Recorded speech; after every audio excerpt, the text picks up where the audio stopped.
안녕하세요. 인생의 모든 순간들을 사진 한 장에 담아내며 살고 있는 사람입니다. 아직 살아온 세월은 얼마 되지 않았지만 최근 인생의 신기함과 인연의 기묘함에 대해 문득 깨닫게 됐습니다. 이 사연을 쓰는 지금도 생각합니다. 내가 그날 그 자리를 지나치지 않았더라면 그 사람은 어떻게 됐을까 하고 말입니다. 오늘은 저에게 있었던 꿈 같은 이야기를 들려드리고 싶어서 이렇게 사연을 보내봅니다. 저는 어릴 적 정말 다양한 경험을 하고 자랐습니다. 사진관을 운영하시며 사진작가 일을 함께 하셨던 아버지를 따라 전국 방방곳곳을 돌아다니는 걸 좋아했고, 아버지가 촬영한 사진들을 구경하는 거, 그리고 사진 찍는 모습을 보는 걸 좋아했습니다. 아버진 어린 저를 데리고 다니시며 정말 많은 것들을 보여주셨고, 그런 아버지 덕분에 저의 유년기는 아주 다양한 색깔의 추억으로 꽉꽉 채워질 수 있었어요. 기억을 장식하는 앨범의 칸이 부족할 정도로 말이죠. 성아야, 이렇게 아빠랑 자주 여행 다니니까 기분 좋지? 네, 너무너무 좋아요. 에휴, 너희 엄마도 돌아다니는 걸 좋아하면 같이 오는 건데. 그래도 우리 아들이랑 같이 오니까 기분도 좋고 외롭지도 않아서 좋다. 아들, 앞으로 이 아빠 머리가 백발이 될 때까지 같이 다녀주는 거다. 지금은 한국이지만 나중엔 해외로 나가보는 거야. 에펠탑도 보러 가고 자유의 여신상도 보러 가고 그땐 우리 가족 다 같이 가자. 아버지 함께 다니면서 아버지가 하시는 일에도 많은 관심을 가지게 됐어요. 카메라 한 대로 세상을 담고 다닌다는 게 신기하면서도 굉장히 아름답다고 생각했거든요. 그래서 항상 고사리 같은 손으로 카메라를 들고서 셔터를 누르고 다니는 걸 좋아했습니다. 아버진 그런 저를 보시며 항상 이렇게 말씀하시곤 했어요. 우리 아들 누굴 닮아 이렇게 사진을 잘 찍어? 지금 당장 아빠 밑에서 일해도 될 정도인데 역시 피는 못 속인다니까. 그리고 아버지가 사진관을 운영하고 계셨기에 저희 집은 아버지의 사진관에서 매년 가족 사진을 찍었습니다. 어머니께서 매년마다 사진을 찍는 것에 대해 번거롭고 귀찮다면서 투덜거리셨지만 아버진 어머니의 투덜거림을 듣고선 웃으면서 이렇게 말씀하셨어요. 아, 왜? 매년 찍으면 내가 1년 새 얼마나 늙었는지 확인도 하고 좋잖아. 당신 봐봐. 작년이랑 비교했을 때 여기 주름살 한 줄 더 늘고 흰머리는 한 10가닥 정도 늘어난 것 같은데? 으이그, 인간아. 그런 거 말 안 해줘도 알고 있거든? 꼭 쓸데없는 사족을 붙여서 매를 벌어요, 매를. 언제 철들래, 언제? 그래도 내 눈엔 당신 늘어나는 주름살이랑 흰머리마저도 예쁜걸. 매일같이 그렇게 투닥거리시지만 누구보다 사이가 좋고 제게 사랑만 주신 부모님. 저희 집은 이렇게 세 식구끼리 무척이나 단란하고 행복하게 지냈습니다. 그리고 자라는 동안 항상 아버지께 틈틈이 사진 찍는 법을 배워가면서 성장했어요. 사실 저는 그렇게 공부에 관심이 많은 편이 아니었습니다. 쉽게 말해 공부는 뒷전이고 카메라에만 많은 관심을 가졌던 학생이었죠. 카메라 외엔 남자애들이 흔히 하는 운동이나 게임 같은 것에도 전혀 관심을 두지 않았습니다. 어머니께선 공부도 운동도 아무것도 관심 없어 하는 절 보면서 걱정을 하셨습니다. 성아야, 너도 친구들이랑 나가서 좀 놀아. 몸도 계속 움직여야 건강해지기도 하고 성격도 훨씬 더 밝아지지. 안 그래? 아유, 여보 걱정하지 마. 당신도 알지? 나 어렸을 때 공부 지지리도 못했던 거. 근데 지금 봐. 할 일 하면서 당신같이 예쁜 미인이랑 결혼도 하고 성아 낳아서 이렇게 행복하게 잘 살고 있잖아. 모든 건 다 때가 있어. 그러니까 너무 재촉하지 말고 천천히 기다려보자고. 혹시 알아? 우리 성아가 장차 큰일을 해내는 사람이 될지. 이도저도 아닌 애매한 재능을 가지고 있었다면 당연히 주변에서도 말렸을 것이고 아버지께서도 그만하고 공부나 하라며 말씀을 하셨을 때지만 저는 주변 사람들에게도 인정을 받을 정도의 사진 실력을 가지고 있었어요. 가끔 학교에서 주최하는 사진전 같은 곳에 작품을 내면 항상 친구들의 감탄이 이어지곤 했으니까 말이죠. 이렇게 두각을 드러내던 절 위에 선생님들께선 회의를 거쳐 사진 동아리를 새로 만들어 주셨습니다. 담임 선생님께서 제게 이 얘기를 해주시면서 작게나마 응원의 말씀을 남기시기도 하셨죠. 너 사진에 재능 있더라? 이번에 동아리 하나 만들어 줄 테니까 나중에 학교 축제할 때 사진 전시도 하고 그래봐. 이왕 날개를 펼칠 거면 지금부터 제대로 한번 펼쳐봐야지. 애매하게 펼락말락하고 있음 나중엔 아무것도 안 돼. 필요한 거 있으면 언제든 말하고 선생님이 팍팍 밀어줄 테니까. 그렇게 말씀해 주셔서 감사합니다, 선생님. 저 정말 열심히 해볼게요. 그래, 나중에 선생님도 예쁘게 한 컷만 찍어줘봐라. 그렇게 사진 동아리가 새로 만들어지게 됐고 동아리 부원을 모집한다는 글을 게시판에 붙여놓으니 생각보다 많은 친구들이 절 찾아와 줬습니다. 학교에 저와 비슷한 취미를 가지고 있는 친구들이 꽤나 많더라고요. 그렇게 중학교 2학년 때 시작된 첫 동아리는 7명으로 시작을 하게 됐고 중학교 3학년이 됐을 무렵 지금의 아내를 동아리에서 처음 만났습니다. 아내는 중학교 1학년 막 중학교에 입학한 패기 넘치는 신입생이었어요. 당시 동아리 신청서를 들고 부실로 찾아왔을 때 그 패기 넘치고 씩씩한 모습을 전 아직도 잊을 수가 없습니다. 물론 지금 본인은 전혀 기억이 나지 않는다고 오리발을 내밀고 있지만 말이죠. 저희는 종종 학습의 일환으로 아버지가 운영하고 계시는 사진관에 가서 직접 카메라를 다뤄보고 사진도 찍어보는 시간을 가지곤 했었어요. 이런 건 돈 주고도 못 듣는 수업이야. 원래는 이거 수업료받고 가르쳐줘야 하는 건데 너희라서 아저씨가 특별히 가르쳐주는 거야. 알겠지? 그러니까 하나라도 흘려듣지 말고 열심히 배워. 아버진 사진을 배우고자 하는 저희를 보고 항상 대견하다고 말씀을 해주셨고 가끔은 저런 장난까지 치시면서 카메라를 다루는 법과 각도 등 여러 가지 것들을 세심하게 가르쳐주곤 하셨습니다. 그리고 항상 끝나면 저희를 데리고 분식집에 가서 떡볶이를 사주시거나 혹은 햄버거를 사주시곤 하셨죠. 하고 싶은 걸 하면서 꿈을 응원받는 삶이 참 가치 있는 거라는 걸 저는 그 시절의 새삼 깨닫게 됐어요. 그렇게 저는 더할 나위 없이 의미 있고 재미있는 학창 시절을 보냈습니다. 그리고 고등학교 3학년이 되던 해의 생일날 아버지께서는 제게 아주 특별한 선물을 안겨주셨어요. 우와, 아버지, 이게 뭐예요? 너도 내년이면 성인 아니냐? 이젠 대학도 들어가야 할 테고 본격적으로 아버지한테 일도 배워봐야지. 네가 실력이 늘려면 개인 카메라로 이것저것 만져보면서 직접 찍어봐야 늘어. 언제까지 아빠 거 가지고 수박 겉핥기식으로 배울 수만은 없잖아. 원래는 아빠가 예전에 쓰던 거 선물해 주려고 했는데 이미 쓰던 걸 주면 선물을 주는 의미가 없을 것 같아서 저렴한 걸로다가 한 대 샀다. 그게 초보들이 많이 쓰는 카메라야. 그걸로 좀 익힌 다음에 익숙해지면 아빠가 더 좋은 걸로 사줄게. 우리 아들 좋겠네. 카메라 자기 거 가지고 싶다고 그렇게 노래를 부르더니 이제 마음껏 가지고 다닐 수 있겠다. 아버지가 주신 건 다름 아닌 초보들이 많이 사용하는 카메라였어요. 생각지도 못한 특별한 선물에 진짜 가슴이 벅차오르더라고요. 이렇게까지 꿈을 위해 한 발짝 다가갈 수 있게끔 지원해 주신 아버지께 정말 감사한 마음이 들었습니다. 꿈을 위해 지원을 해주고 밀어주면 밀어주는 대로 기대치에 부응하는 게 인지상정 아니겠어요? 저는 아버지께 카메라를 선물 받은 그날부터 이리저리 돌아다니며 다양한 것들을 찍고 다녔습니다. 이를테면 길가에 피어난 꽃이라든지 구름 한 점 없이 청명한 하늘이라든지 아이들이 북적거리는 등굣길이나 학교길 같은 것들 말이죠. 그리고 고등학교 3학년 졸업사진을 찍는 날이 다가왔습니다. 학교에서도 개인 사진과 단체 사진을 찍어줬지만 저는 1년 동안 한 반에서 같이 울고 웃으며 지냈던 친구들을 위해 특별한 선물을 하나 해주고 싶었어요. 그래서 반 친구들의 사진을 따로 한 장 한 장 찍은 다음 아버지 가게에서 인화를 해 각자에게 선물로 남겨줬습니다. 이건 내가 주는 졸업 선물이야. 어차피 학교에서도 졸업 앨범 만들어서 줄 거지만 그래도 한 장쯤은 특별한 게 있으면 좋겠다 싶어서. 이 순간은 잠깐이지만 사진은 영원히 추억으로 남는다잖아.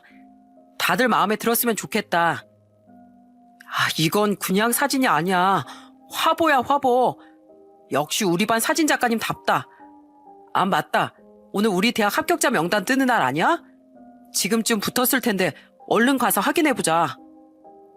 까맣게 잊고 있었는데 아이들에게 사진을 나눠준 그날이 바로 대학 합격자 발표 날이었어요. 수많은 명단 사이 제 이름이 없는지 눈이 빠져라 읽어 내려가기 시작했죠. 제발 있어라, 제발, 제발 속으로 제발이라고 외치며 명단을 읽는데 중간에 제 이름이 보이더라고요. 원하던 대학의 사진과에 합격을 한 것이었습니다. 그 사실을 확인한 저는 하교를 하자마자 집으로 곧장 달려가 부모님께 대학 합격 사실을 알렸어요. 엄마, 아버지, 저 대학 합격했어요. 오늘 학교에 합격자 명단 붙었었는데 거기에 제 이름이 있었어요.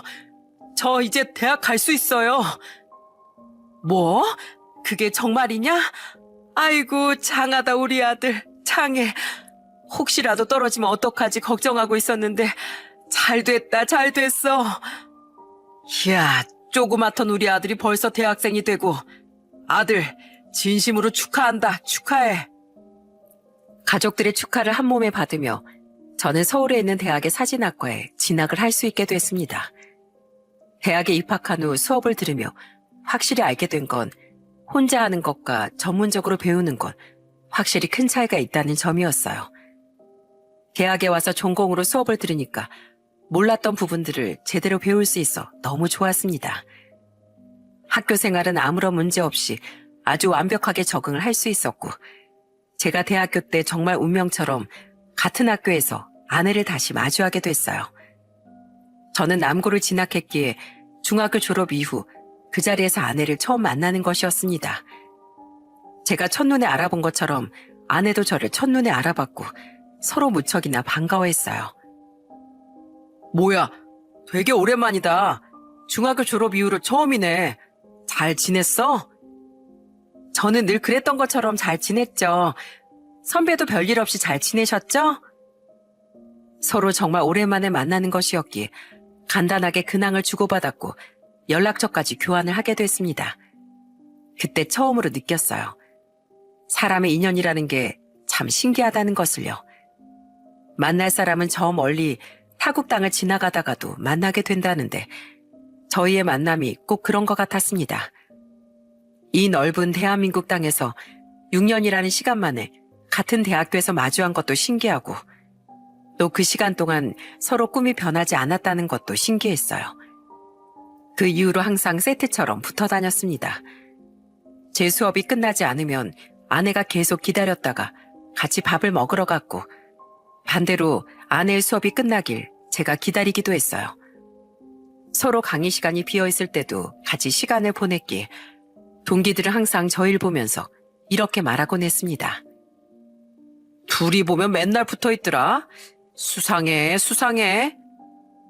이렇게 이야기를 하면 저희는 항상 민망하다고 그만하라고 말했지만 희한하게 기분이 나쁘지가 않더라고요. 보통 남녀 간에 그렇고 그런 기류가 없고 정말 진정한 친구라면 저런 장난에 약간의 불쾌함이라도 느껴야 정상이거늘 저는 전혀 그런 생각이 들지 않았습니다. 그때부터 마음이 서서히 자각이 되더라고요. 아내도 제가 마음을 느꼈을 무렵쯤 본인의 마음을 깨달은 듯 했고 저희 누가 먼저랄 것도 없이 마음을 표현했습니다. 맨날 첫날 놀림만 받던 저희는 그렇게 선후배 사이에서 자연스러운 연인으로 발전을 하게 됐어요. 무엇보다 같은 꿈을 꾸고 있었기에 이렇게 만나다 보면 서로에게 좋은 영향을 줄 수 있을 것 같다는 생각도 들었죠. 그렇게 23살부터 시작해 30대를 코앞에 둔 시점까지 저희는 쭉 사랑을 이어나갔습니다. 그런데 확실히 조금 더 가까운 사이가 되니 마냥 행복하지만은 않더라고요. 바라보는 방향은 같았지만 성격은 완전히 정반대였기에 가끔은 크게 다투기도 했습니다. 하지만 그럴 때마다 제가 한 수 굽히고 아내에게 먼저 미안하다고 사과했기에 오랫동안 마음이 변하지 않고 만나오는 게 가능했어요. 아버지께서 제게 항상 그러셨거든요. 성아야, 남자는 말이야, 가끔씩은 자존심을 좀 굽힐 줄 알아야 돼. 쓸데없이 고집을 부리고 자존심을 부리게 되면 연애뿐만 아니라 일까지 망칠 수 있어. 잘 되던 것도 완전히 망쳐버릴 수 있다는 거야. 자존심이 밥 먹여주는 건 아니니까 가끔 네가 굽혀야 할 상황인 것 같으면 그냥 말없이 굽혀줘. 그게 인생을 좀 더 편하게 살아가는 방법이다. 대신 주장해야 할 땐 확실하게 주장하고. 그렇게 냉탕과 온탕을 오가는 연애라던 저흰 제가 29이 되던 해 결혼을 약속하게 됐습니다. 양가의 결혼 소식을 전해드렸을 때 가장 기뻐하시고 즐거워하신 건 바로 저희 아버지셨어요. 너네 처음 만난다고 했을 때도 뭐 이런 인연이 다 있나 하면서 되게 신기했었는데 내가 봤을 때 너넨 진짜 전생의 부부였나 보다. 같은 꿈을 바라보는 사람이 같은 중학교를 나와서 같은 대학, 같은 과에서 다시 마주칠 확률이 얼마나 되겠어. 소중한 인연이니 절대로 놓칠 생각하지 말고 서로 배려해가면서 잘 살아. 아버지께선 이렇게 덕담을 남겨주셨고 처갓집에 처음 인사를 드리러 갔을 때도 저와 아내 인연에 대해 처음부터 끝까지 말씀드리니 장모님께서 무척 놀라시며 이렇게 말씀을 해주셨습니다. 아이고, 인연이다 인연이야. 아유 어떻게 이렇게 연이 기가 막히게 이어질 수가 있는지. 처음 듣는 소리는 아닌데 또 이렇게 들으니까 새롭고 놀랍고 그러네. 살면서 이렇게 만나는 건 쉽지 않으니까 서로를 귀한 인연이라고 여기고 잘 지내봐. 부모님도 그렇고 장인어른과 장모님께서도 저희의 결혼을 진심으로 축하 인사를 전해주시며 결혼을 허락해 주셨습니다. 저희는 서로 사진을 전공했기 때문에 돈 들여서 찍는 웨딩 사진도 셀프로 촬영을 진행했어요. 이런 부분에선 크게 돈이 들어가지 않는다는 게 사진을 전공한 저희 부부의 장점인 것 같더라고요. 그렇게 저희는 많은 분들의 축복 속에서 성공적으로 결혼식을 올릴 수 있었습니다. 제 인생 최종 목표는 언젠가 제 이름을 내건 스튜디오를 차리는 것이었어요. 그래서 돈을 모으고 경력을 쌓기 위해 졸업을 하자마자 제법 유명한 사진관에서 보조 사진작가로 일을 하고 있었습니다. 가족 사진을 촬영하러 오시는 분들, 아이의 돌사진, 50일 기념사진 등을 촬영하러 오시는 분들도 많이 계셨어요. 길게는 몇 시간 정도 촬영을 진행해야 했기에 가끔은 진이 다 빠지는 날들도 있었지만 그래도 좋아하는 일을 할 수 있다는 것에 감사하며 매사 즐거운 마음으로 일했습니다. 그러던 어느 날 갑작스럽게 대표님께서 제게 이런 말씀을 하시더라고요. 성아야, 너 전에 네 이름으로 된 스튜디오 한번 차려보는 게 꿈이라고 했었지? 네, 그랬었죠. 그럼 우리 스튜디오 2호점 내서 한번 해볼래? 네? 제가요? 사실 우리 스튜디오가 다른 곳에 지점이 없거든. 그래서 멀리서 오시는 분들은 가끔 분점 안 내시냐고 물어보셔서 생각은 하고 있었는데 이제 한번 해봐도 되지 않을까 생각이 들더라고. 여기야 뭐 일하려고 지원하는 사람들 널리고 널렸고 너도 나중에 네 가게 차리려면 그런 경험 하나 정도는 쌓아두는 것도 좋겠고. 너 여기서 보조작가만 하기엔 아쉬운 사람이야. 어때? 한번 맡아서 해볼 수 있겠어? 네, 대표님. 대표님께서 믿고 맡겨주시기만 하면 큰맘 먹고 제가 한번 해보겠습니다. 그래, 그런 태도 아주 마음에 들어. 나중에 준비 다 되면 그때 다시 말해줄게. 너 믿고 맡기는 거니까 책임감 있게 잘해야 돼. 누군가의 신임과 믿음을 산다는 건 참 의미 있는 일이었습니다. 그렇게 저는 2호점 계약을 체결하고 인테리어 공사가 마무리될 때까지 스튜디오에서 일을 했고 아버지께선 2호점을 오픈하는 날 찾아오셔서 제 어깨를 툭툭 두드리시며 대견하다고 말해주셨습니다. 내가 나중에 늙어서 카메라 들 힘도 없을 때쯤 우리 사진관 좀 물려줄까 생각 중이었는데 이렇게 네 힘으로 대표 자리까지 맡게 되고 우리 아들 아주 대견하다, 대견해. 그 대표님이 널 믿어주신 만큼 잘해봐. 너라면 충분히 잘해낼 수 있을 거다. 다른 사람도 아니고 아버지 응원이라 더 힘이 나는 것 같았습니다. 그 무렵 아내는 아버지의 사진관에서 일을 하게 되었어요.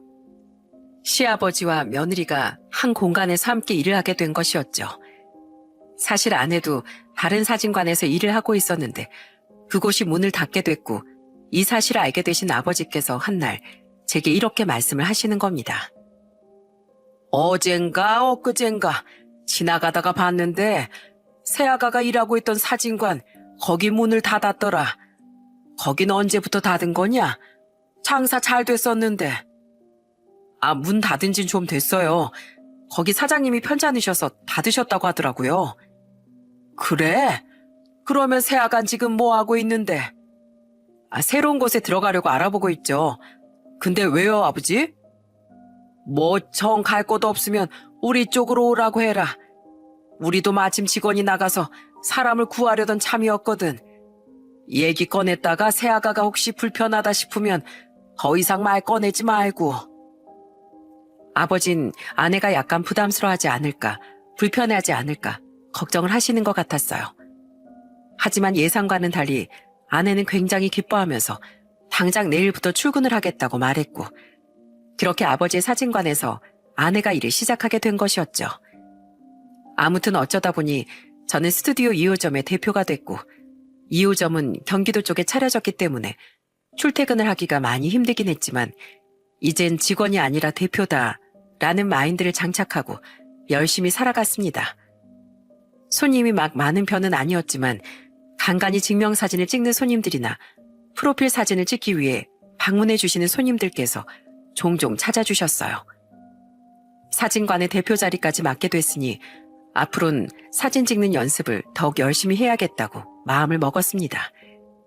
지금의 실력에 안주하지 않고 어떻게 하면 좀 더 나은 방향으로 찾아오시는 손님들을 예쁘게 찍어드릴 수 있을지 연구하고 나한테 제일 맞는 걸 찾아야 지금보다 더욱 발전을 할 수 있다고 생각했기 때문이었죠. 청년을 처음 만난 그날도 한강의 야경을 찍기 위해 카메라를 들고 한강대교로 향하던 길이었습니다. 카메라를 쥔 손이 덜덜 떨릴 정도로 아주 추운 날이었죠. 사진을 찍기 제일 좋은 장소로 걸어가는데 저 멀리서 뭔가 이상한 게 보이는 겁니다. 어두워서 잘 안 보이네. 저게 뭐지? 사람 같기도 하고. 너무 느낌이 싸해 좀 더 가까이 가서 그 물체를 확인했는데 그건 다름 아닌 사람이었어요. 저는 그게 사람이라는 걸 인지하는 순간 온몸의 피가 차갑게 식는 것 같은 느낌이 들었습니다. 그리고 앞뒤 가릴 것 없이 카메라를 급하게 가방에 집어넣고서 그 사람을 향해 미친 사람처럼 소리를 지르며 달려갔어요. 잠시만! 거기 잠시만요! 멈춰요! 멈춰! 너무 급히 달려간 탓에 발이 꼬여 달려가다 넘어져 카메라가 다 부서지는 소리가 들렸지만 카메란 부서져도 상관이 없으니 사람부터 살리고 보자는 생각으로 다시 일어나서 달려 난간 위에 서 있는 사람을 확 껴안았습니다. 잠시만요. 잠시만. 진정해요. 우리 천천히 이야기 나눠요. 발은 또 왜 맨발이에요? 오늘 기온이 영하라는데 양말도 벗고 신발도 벗고 있으면 동상 걸리니까 얼른 내려와서 신발을 신으라고 말하려고 했는데 신발도 슬리퍼네. 죄송한데요. 저 놔주세요. 놓으면 어떻게 행동할지 뻔히 다 아는데 아저씨 같으면 놓을 수 있겠어요? 내려와요, 빨리. 위험하니까. 놔주세요. 싫어요. 놔주세요. 못 놔요. 정말 몇 분 동안 이 대화만 계속해서 반복을 하다 지쳐버린 전 결국 힘을 써서 남자를 밑으로 끌어내렸고 제가 메고 있던 목도리를 남자에게 둘러줬고 급한 대로 제가 신고 있던 양말과 운동화를 벗어 남자에게 신겨줬습니다. 발이 시려 죽을 것 같았지만 이 사람의 이야기를 들어보는 게 먼저라고 생각했어요. 이제 좀 따뜻할 거예요. 이제 말해봐요. 대체 무슨 일이 있었길래 이 야밤에 여기서 이러고 있었던 건지. 알 거 없어요. 그쪽은 말해도 모르잖아요. 나한테 무슨 일이 있었는지. 몰라도 내가 다 들어줄게요. 뭐가 됐든 힘들어서 그런 거잖아요. 그러니까 나한테 조금이라도 털어놔봐요. 당연히 난 모르는 이야기겠지만 조금이라도 마음의 짐이 덜어진다면 몇 시간이고 내가 들어줄 수 있으니까. 남자는 제 얼굴을 한참 동안 뚫어져라 쳐다보더니 이내 입술을 꾹 깨물고서 천천히 본인의 이야기를 하기 시작했습니다. 이 세상에 제 편은 아무도 없어요. 돈이고 뭐고 다 필요 없다고요. 그게 무슨 말이에요? 제가 얘기 들어줄 테니 편하게 말해보세요. 전 태어날 때부터 금수저로 태어났습니다. 이런 절 보고 남들은 모두 절 부럽다고 했어요. 당연히 남들이 보기엔 부러운 삶이었겠지만 전 이런 제 인생이 싫었어요. 저한텐 두둑한 용돈보다 비싼 옷보다 좋은 음식보다 훨씬 더 필요한 게 있었거든요. 바로 부모님의 사랑이었어요. 하지만 부모님은 바쁘다는 핑계로 절 외면했고 제 얘기를 한 번도 들어주시지 않으려 하셨어요. 기계처럼 인생을 살아야 했어요. 밥을 먹으라고 하면 밥 먹고 학원 가라고 하면 학원 가고 자라고 하면 자고 전 그 집에서 아들이 아닌 외톨이였을 뿐이었어요. 네? 한 번도 따뜻한 말 한마디 들어본 적 없고 가족끼리 여행 한번 간 적이 없었습니다. 학교에서 친구들끼리 얘기를 하다가 가족이랑 평범한 일상을 보낸 이야기가 나오면 그게 그렇게 부러울 수가 없더라고요. 무슨 말인지 알 것 같아요. 그 시절엔 다른 것보다 부모님의 사랑이랑 관심이 제일 필요한 시기인데 중학교에 들어갔을 땐 성격이 점점 어두워지기 시작했어요. 학교에서 매일같이 축 처져 있고 말수도 적다 보니까 친구들은 절 부잣집 도련님이 깍쟁이 짓 한다고 절 엄청 싫어했었어요. 따돌림을 당하기 시작했죠. 부모님께 외롭다고 내 얘기 좀 들어달라고 해도 네가 못났으니 그런다며 절 오히려 탓했어요. 전 그런 부모님이 정말 싫었어요. 정말 그때부터 죽고만 싶었어요. 그럴 때마다 유일한 제 편이 딱 한 분 계셨어요. 그게 누군데요? 바로 저희 외할머니셨어요. 외할머니는 제가 학교를 다닐 때 종종 집에 오셔서 혼자 집에 있던 저한테 항상 밥을 차려주셨고 제 손을 꼭 잡고서 무릎 베개를 해주시기도 하셨죠. 저희 부모님은 제가 18살이 되자마자 기다렸다는 듯이 이혼을 하셨어요. 그런데 더 웃긴 건 부모님 중 그 누구도 절 데리고 가려 하지 않았다는 거예요. 어머니는 아버지에게 절 떠넘기려고 하셨고 아버지는 또 어머니에게 절 떠넘기려고 하셨죠. 전 그 사이에 낀 마치 배구공이 된 기분이었다고요. 모두에게 외면당한 기분. 그 기분이 어떤지 상상이 가세요? 차마 상상도 안 가지만 말해보자면 칼로 심장을 도려내는 것 같은 느낌일 것 같아요. 맞아요. 날 세상에 태어나게 해준 부모의 외면이라니 정말 힘들어서 죽고만 싶었어요. 그렇게 홀로 남은 저한테 손을 내밀어 주신 게 바로 외할머니셨고요. 제발 할머니 집으로 가자면서 제 짐을 손수 싸서 외할머니가 살고 계시는 곳으로 가게 됐고 외할머니께선 절 정말 사랑으로 돌봐주셨어요. 이미 저는 다 큰 성인이 됐는데도 우리 강아지 하시면서 제가 일이 있어서 조금 늦게 들어오면 우리 강아지 언제 들어오나 하시면서 잠도 안 주무시고 절 기다리고 계셨어요. 그럼 외할머니랑만 같이 산 거예요? 아니요. 외할아버지랑도 같이 살았는데 외할아버진 무척 바쁘셨고 또 말수도 적은 편이시다 보니 저랑 대화를 나눌 일이 거의 없었어요. 엄청 과묵하신 분이셨거든요. 아무튼 외할머니 덕분에 성격이 조금은 나아지고 있었는데 몇 달 전에 외할머니가 돌아가셨어요. 원래 심장 건강이 무척 안 좋으셨는데 그게 악화되시는 바람에 저를 두고 떠나가셨어요. 돌아가시기 전에 절 붙잡고 얼마나 힘겹게 한마디씩 내뱉으셨는지 몰라요. 뭐라고 하셨는데요? 이 못난 외할미가 우리 손자 장가가는 것도 못 보고 가서 미안하다고 하늘에서 다 지켜보고 있을 테니까 항상 밝게 웃고 살라고. 할머니는 그 말씀만 남긴 채로 절 두고 돌아가셨어요. 세상에 있던 유일한 내 편이 사라졌다는 생각 때문에 너무 힘들어서 외할머니 장례식이 끝나자마자 그냥 짐을 대충 챙겨서 집을 나와버렸어요. 휴대폰 번호도 그냥 바꿔버렸고요. 그리고 월세방 하나를 구해다가 하루 종일 구석에 틀어박혀 자다가 문득 할머니 옆으로 가고 싶다는 생각을 하게 됐어요. 하늘로 가면 보고 싶은 외할머니를 만날 수 있으니까요. 무슨 그런 생각을 해요. 그렇게 따라가면 외할머니가 아이고 우리 손자 왔냐 이러면서 반겨주시겠어요? 아니면 이놈의 자식 여긴 왜 왔어? 하면서 화를 내시겠어요? 되려 외할머니가 하늘에서 보시면서 마음이 놓이게끔 열심히 살 생각을 해야죠. 그냥 어차피 살아봤자 제 이야기 들어줄 사람도 이제 없고 날 사랑해줄 부모도 없고 보고 싶은 외할머니도 안 계시는데 살아봤자 뭐예요? 이야기 들어줄 사람이 왜 없어요? 여기 있네. 처음 보는 사람한테 목도리 벗어줘, 양말 벗어줘, 신발 벗어줘. 1시간 동안 앉아서 이야기하는 거 다 들어줘. 부모님이랑 외할머니 내가 뭐 어떻게 해줄 수 있는 건 아니지만 얘기 들어줄 사람은 여기 있잖아요. 제 연락처 알려줄게요.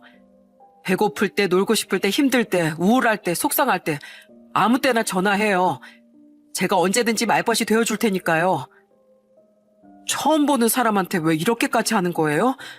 내 일 아니잖아요. 그냥 모른 척 지나갈 수 있는 건데 왜... 사실 난 살면서 이렇게 생각했거든요. 금수저 물고 태어난 사람들은 살면서 아무런 걱정도 없이 편하게 살 수 있겠다. 그런데 이 사람들도 결국엔 다 사람이고 같은 감정을 느끼는데 왜 여태 편견을 가지고 있었을까 하면서 많이 반성했어요. 그리고 살게 하고 싶어서요. 다신 이런 차가운 곳에 혼자 발 올리게 하고 싶지 않아서. 이게 제 성격이고 제 방식이에요. 정 죽고 싶으면 난 사진 찍는 사람이니까 우리 가게로 미리 영정사진 찍으러 와요. 최소 10억, 아니 100억 받고 찍어줄 테니까. 그리고 당신 살린다고 뛰어오다가 카메라 렌즈도 깨졌으니까 저한테 미안하면 어떻게든 살아요. 무슨 일이 있어도. 알겠어요? 한참을 우울한 표정으로 있던 남자는 농담과 진담이 섞인 저의 말에 피식하고 웃어 보였습니다. 그리고 저는 그가 살고 있다는 단칸방으로 함께 향했습니다. 혼자 가겠다고 했지만 그럴 수가 없었어요. 혹시라도 딴 생각을 할 수도 있었기 때문이었죠. 남자의 집은 정말 다 무너져 가고 있다고 해도 과언이 아닐 정도였습니다. 이런 곳에서 어떻게 살았어요? 이거 그냥 발로 툭 차도 바로 무너져 내릴 것 같은데. 말했잖아요. 그냥 아무 곳이나 들어가서 계약했다고.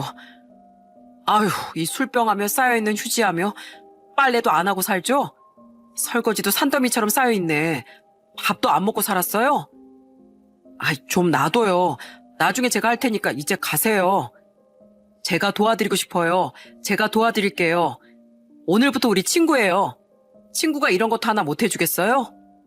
그런데 좋은 곳에서 살았다면서 이런 곳에서 사는 거 안 힘들었어요? 말했잖아요. 난 돈을 원하는 사람이 아니라 사랑을 원하는 사람이었다고. 차라리 전 작은 공간에서 혼자 사는 삶이 더 편해요. 아까 보니까 냉장고에 술밖에 없던데 그거 혼자 다 까마시면서 청승 떨지 말고 마시고 싶을 때마다 나한테 연락해요. 안주 내가 준비할 테니까. 나 생각보다 술 꽤 잘해요.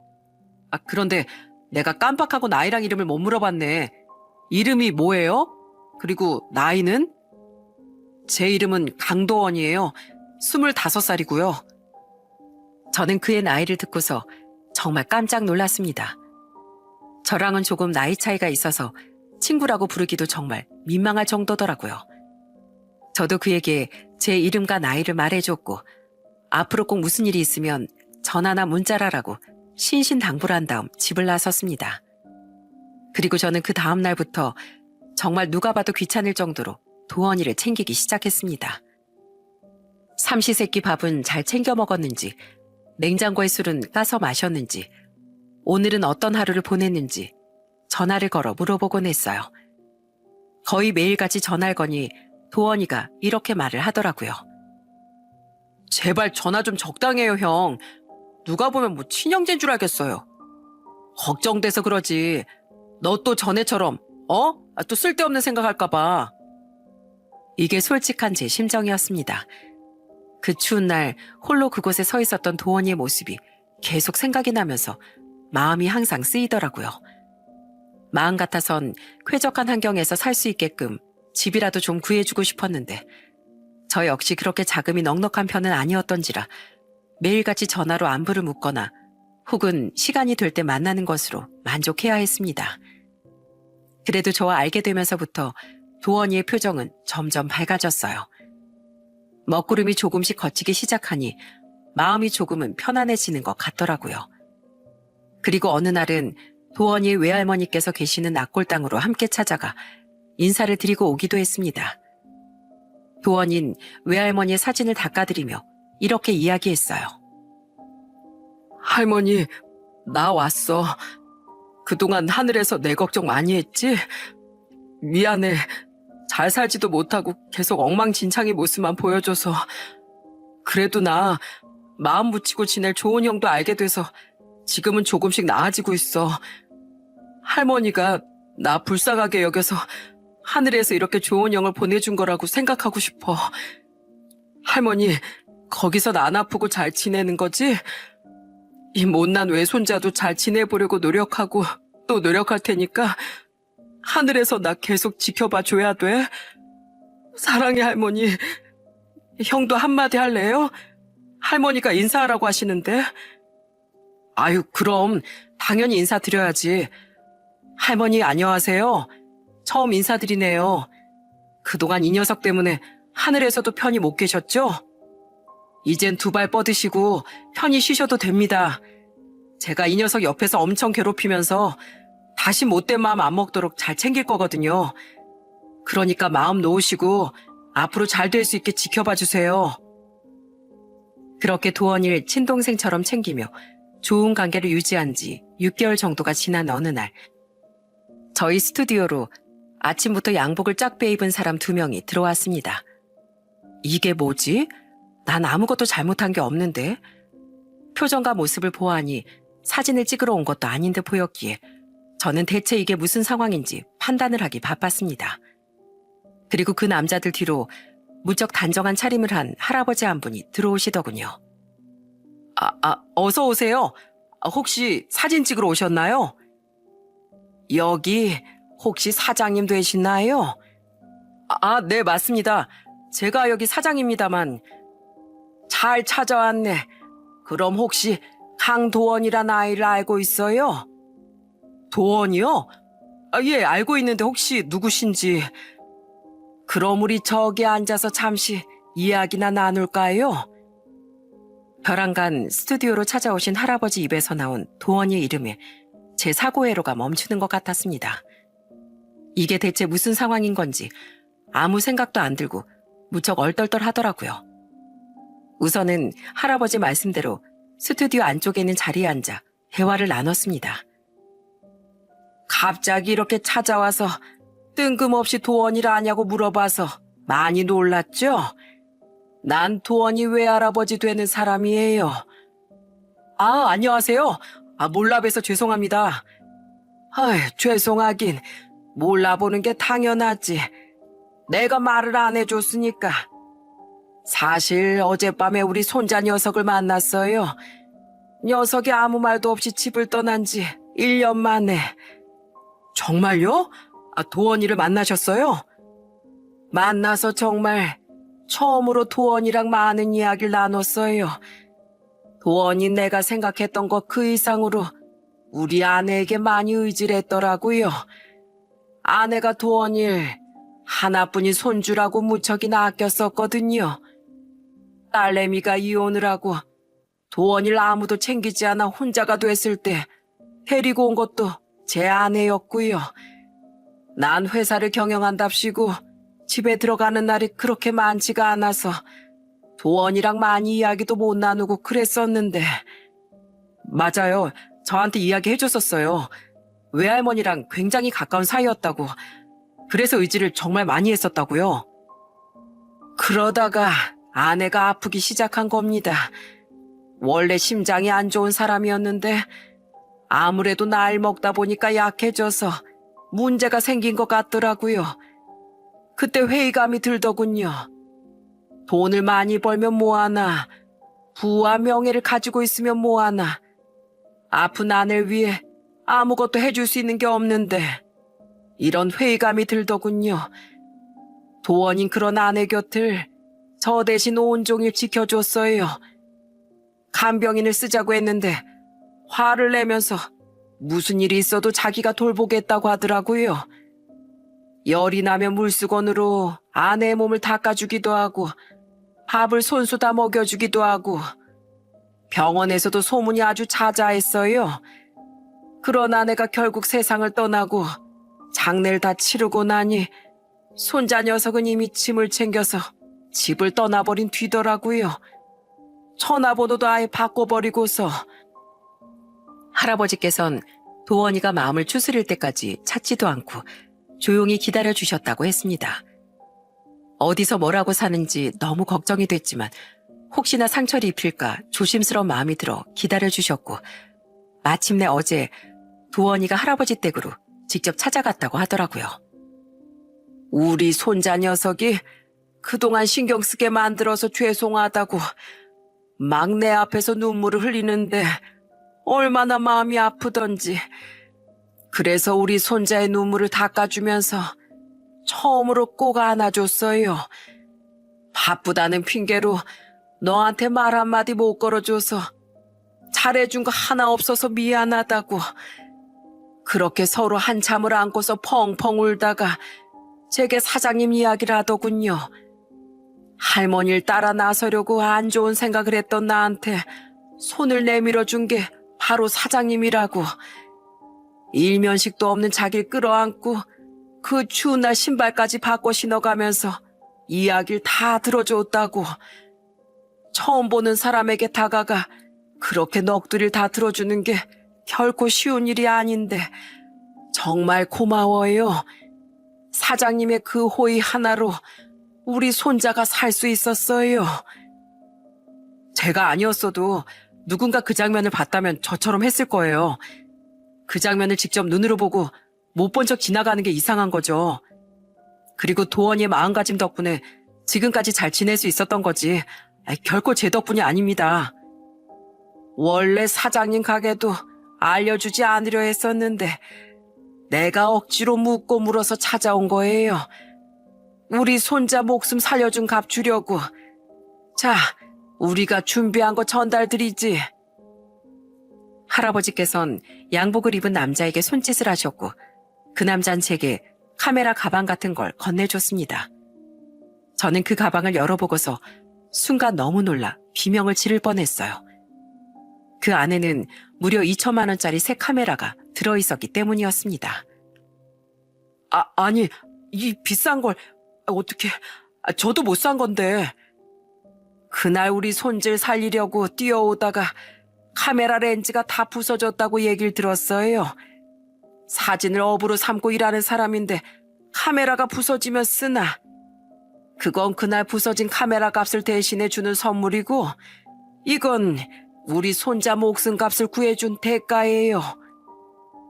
놀란 마음을 추스릴 시간도 없이 할아버지께선 제 앞에 검은색 봉투를 내미셨고 그 봉투를 열어본 저는 억소리를 낸 뒤 봉투를 닫을 수밖에 없었습니다. 액수가 정말 장난이 아니었거든요. 저는 차마 이 카메라와 돈을 받을 수가 없어 정중한 태도로 선물을 할아버지께 돌려드렸습니다. 저는 그날 우연히 사진을 찍으러 갔다가 도원이를 마주한 거였고 사람 하나 살리자는 마음으로 거기 앉아 이야기를 다 들어준 것뿐이에요. 그 이후로도 친형처럼 이런 얘기 저런 얘기 다 나눠준 것뿐이고요. 이런 엄청난 걸 대가라고 받기엔 제가 한 일이 너무 없어서 받을 수가 없을 것 같습니다. 전 지금 도원이가 괜찮아지고 잘 살고 있는 거에 충분히 선물을 받았다고 생각합니다. 그래도 절 생각해 주셔서 정말 감사합니다, 어르신. 우리 도원이가 아주 속 깊은 형을 만났네요.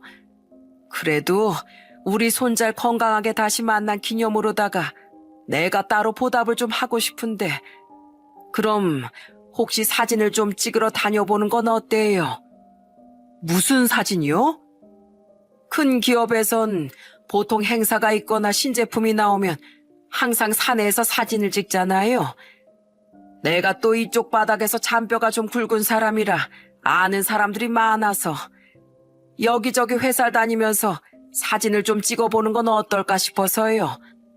사장님은 사장님대로 경력을 쌓고 공짜로 돈을 받는 게 아니라 정당한 일을 하고서 그만한 돈을 받아가는 거니 부담 가지도 않을 테고 난 나대로 보답을 한 셈이 되는 거니 마음이 편하고 이런 걸 누이 좋고 매무 좋고 꼭 먹고 알 먹고라고 하는 거 아니겠어요? 이 제안도 설마 거절할 건 아니겠죠? 할아버지께선 어떤 방법으로든 제게 좋은 방향으로 보답을 하시려는 것 같아 보였고, 저는 이것마저 거절하긴 힘들 것 같아 할아버지의 그 제안을 받아들이기로 했습니다. 그리고 그날 저녁 저는 도원이를 만났어요. 어제 외할아버지 뵈러 찾아갔었다며? 잘했어. 그냥 생각해보니까 날 많이 걱정하실 것 같기도 하고, 나만 힘든 게 아니라 외할아버지도 힘든 시간을 보내셨을 텐데 너무 나만 생각했나 싶은 마음이 들어서 처음으로 외할아버지랑 얼굴 마주하고 얘기 나눴는데 진작에 마음을 좀 터놓고 말을 해볼 걸 하고 생각했었어. 맞아. 네 얘기를 하시는데 되게 행복해 보이셨어. 그럼 이제 다시 원래 있었던 곳으로 돌아가야지 않겠어? 아니야. 외할아버지께도 말씀드렸어. 난 지금 현재의 삶에 만족한다고. 아무것도 신경 쓰지 않고 평범하게 사는 거. 그리고 형을 만나 이렇게 얘기를 나누는 것도 너무 즐거워. 있잖아. 난 형을 만난 거에 너무 감사해. 형은 외할머니 다음으로 나한테 사랑이 뭔지, 따뜻한 마음이라는 게 뭔지 알려준 사람이야. 불이 다 꺼져가는 나무장작 같았던 나한테 행복이라는 불씨를 지펴줘서 너무 고마워. 야, 난 네가 이렇게 마음 다 잡고 살아서 나랑 이렇게 술도 마셔주고 얘기도 나누는 것에 감사한다. 고맙다, 도원아. 이렇게 건강하게 잘 지내주고 또 내 동생이 돼줘서 우리 특별하게 만난 만큼 앞으로도 지금처럼 잘 지내보자. 그 이후 저는 할아버지의 요청에 따라 여러 기업의 출장 사진 기사로 불려다니며 열심히 사진을 찍고 다녔습니다. 스튜디오는 스튜디오대로 운영했고 이젠 어느 정도 손님이 많이 늘어나게 되어 최근에 추가로 보조 사진 작가를 채용하게 됐어요. 도원이 가끔씩 외할아버지를 만나 뵙고 온다고 했습니다. 할아버지가 바쁘셔서 자주 못 찾아뵙지만 그래도 옆에서 통화를 하는 걸 들어보면 영락없는 손자 할아버지 대화라 절로 웃음이 난답니다. 도원아, 밥 잘 챙겨 먹고 있는 거지? 응, 굶고 다니는 거 아니지? 너 너무 말랐어. 살 좀 쪄야 돼, 이놈아. 아이, 할아버지, 저 밥 잘 먹고 있어요. 진짜로? 내가 나중에 그 사진사 양반 찾아가서 물어볼 거야. 어르신, 도원이 맨날 한 끼만 먹고 잔대요. 그것도 라면이나 햄버거만 먹고 밥은 안 먹어요. 아이, 형은 진짜 조용히 해. 할아버지 아니에요. 거짓말이에요. 듣지 마세요. 한때는 한없이 어두웠던 도원이 얼굴에도 미소가 찾아오고 또 요즘은 사진을 찍는 취미를 가지고 싶다면서 제게 사진을 배우고 있어요. 어쩌다 저희 아버지와도 알게 되어 가끔은 아버지 사진관에 들러 정석으로 사진 찍는 방법을 배우고 있답니다. 참으로 사람 인연은 신기한 것 같아요. 인생을 비관하며 스스로 생을 마감하려고 했던 도원이에게 저는 단지 한 인간으로서 얘기를 들어준 것밖에 없었습니다.